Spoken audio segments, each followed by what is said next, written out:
Hi hello ನಮಸ್ತೆ ಎಲ್ಲರಿಗೂ. Welcome back to my channel Desi life in UAE. ಎಲ್ಲರಿಗೂ ನಾಗರ ಪಂಚಮಿ ಹಬ್ಬದ ಹಾರ್ದಿಕ ಶುಭಾಶಯಗಳು.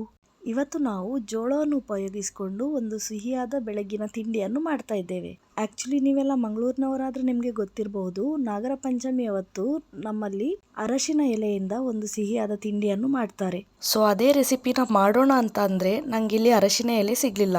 ಅದಕ್ಕಾಗಿ ಹಬ್ಬದ ವೈಬನ್ನು ಮಿಸ್ ಮಾಡ್ಕೊಳ್ಬಾರ್ದು ಅಂತ ಹೇಳಿ ನಾನು ಈ ಒಂದು ಸಿಹಿ ತಿಂಡಿಯನ್ನ ಮಾಡ್ತಾ ಇದ್ದೇನೆ. ಇಲ್ಲಿ ನಾನು ಒಂದು ಜೋಳ ತಕೊಂಡಿದ್ದೇನೆ, ಆದ್ರೆ ನಾನು ಇದರಲ್ಲಿ ಹಾಫ್ ಜೋಳ ಮಾತ್ರ ಉಪಯೋಗಿಸ್ಕೊಳ್ತಾ ಇದ್ದೇನೆ. ಮತ್ತೆ ಇದರ ಎಲೆ ನಮಗೆ ಈ ತಿಂಡಿಗೆ ಮೇನ್ ಆಗಿ ಬೇಕಾಗ್ತದೆ.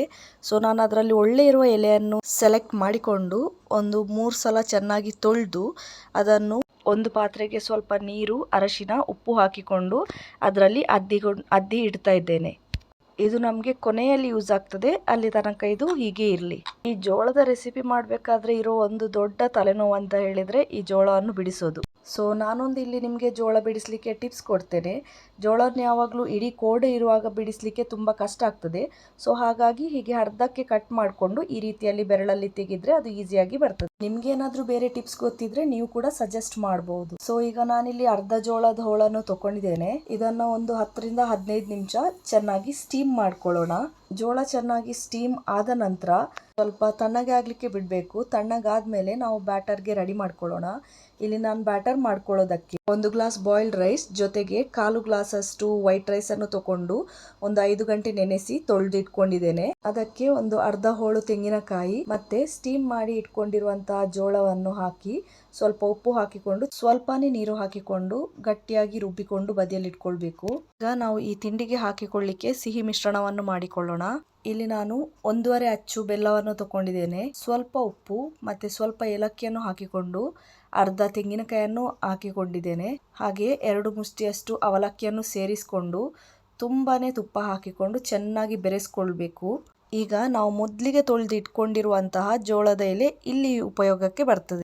ಈಗ ತೊಳೆದು ಇಟ್ಕೊಂಡಿರುವಂತಹ ಜೋಳದ ಎಲೆಗೆ ನಾವು ಮಾಡಿಕೊಂಡಿರುವಂತಹ ಬ್ಯಾಟರನ್ನು ತೆಳ್ಳಗೆ ಹಚ್ಕೊಳ್ಬೇಕು. ತೆಳ್ಳಗೆ ಹಚ್ಕೊಂಡು ನಂತರ ಆ ಸಿಹಿಯ ಮಿಶ್ರಣವನ್ನು ಮಿಡ್ಲಿಗೆ ಇಟ್ಟು ಈ ರೀತಿಯಲ್ಲಿ ಫೋಲ್ಡ್ ಮಾಡಿಕೊಂಡು ರೆಡಿ ಮಾಡ್ಕೊಳ್ಬೇಕು. ಈಗ ಇದನ್ನು ಸ್ಟೀಮ್ ಪಾತ್ರೆಯಲ್ಲಿ ಇಟ್ಕೊಂಡು ಒಂದು 20 ರಿಂದ 30 ನಿಮಿಷ ಚೆನ್ನಾಗಿ ಬೇಯಿಸ್ಕೊಳ್ಳಿ.